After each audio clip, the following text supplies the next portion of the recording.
यानी इधर परमेश्वर का वचन साफ साफ हमारे सामने कह रहा है, देखो वह न्याय करने को। परमेश्वर हमारी तरह मूडी नहीं है जो कभी कभी खुश हो जाता, कभी कभी गुस्से में आता है। परमेश्वर धर्मी है, परमेश्वर न्यायी है। न्याय का मतलब गलती किया तो सजा तो मिलेगा। उत्पत्ति के पुस्तक में हम देखते हैं ना, कैसे आदम और हव्वा से कहा था, जिस दिन तुम इस वृक्ष का फल खाओगे तुम निश्चित मरोगे। वो है न्याय। हम न्याय नहीं चाहते, हम चाहते हैं हमें छूट मिले। जहां पाप है उधर न्याय मिलता नहीं। न्याय पाना लगभग असंभव है, क्योंकि इंसान छूट की गुंजाइश चाहता है। गलती हो गई,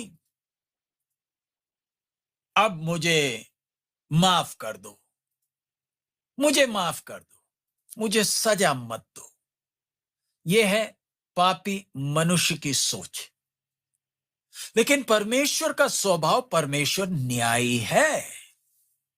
माफी की गुंजाइश बिल्कुल नहीं है। हम बहुत सारे विश्वासी यही सोचते हैं परमेश्वर माफ कर देता है। यह हमारी सोच है, गलती कर दो माफी मिल जाएगी। लेकिन परमेश्वर का वचन साफ साफ हमें बताता है परमेश्वर न्यायी है। न्याय का मतलब गलती किया तो सजा मिलेगा। अब इधर परमेश्वर के वचन में लिखा है, उसका 5 मैं पढ़ रहा हूं, वे न्याय करने को एदोम पर। एदोम बोलने से कौन? मुड़कर देखें, एसाव और याकूब। इधर इस्राएल और यहूदा, याकूब के संतान। एसाव हमें मालूम है ना, कैसे शुरू से ही याकूब और एसाव की बनती नहीं। परमेश्वर के चुने हुए कौम का बिल्कुल ठीक नजदीक इस्राएल का पड़ोसी है एदोम, पड़ोसी है। लेकिन सबसे ज्यादा नफरत भी इस्राएल से ही करता है, हमेशा उसको परेशान करता है, उसके दुख में खुश होता है। यह है एदोम।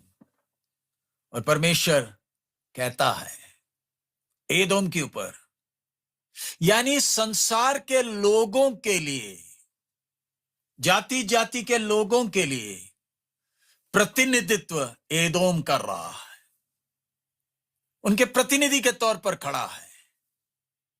बोस्त्रा बोलने से एदोम का राजधानी, उधर एक यज्ञ चल रहा।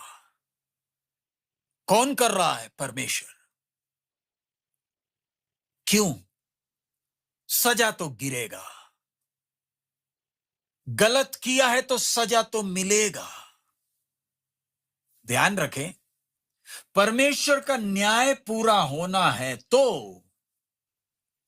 खून तो बहना है। खून बहे बिना न्याय तो नहीं है, न्याय पूरा नहीं होगा। अब हम कैसे बच गए? हमारे लिए किसी ने हमारा स्थान लिया, और जिसने हमारा स्थान लिया उसका तो खून बहा। जिसने हमारा स्थान लिया उसका तो खून बहा। बहना हमारा था, लेकिन बहा किसी और का हमारी जगह में। इधर हमने पढ़ा है ना, यहोवा की तलवार, 6वां वचन, लहू से भर गई है। वे चर्बी से और भेड़ों के बच्चों और बकरों के लहू से और मेढ़ों के गुर्दों और चर्बी से तृप्त हुई है, क्योंकि बोस्त्रा नगर में यहोवा का एक यज्ञ और एदोम देश में बड़ा संहार हुआ है। उनके संग जंग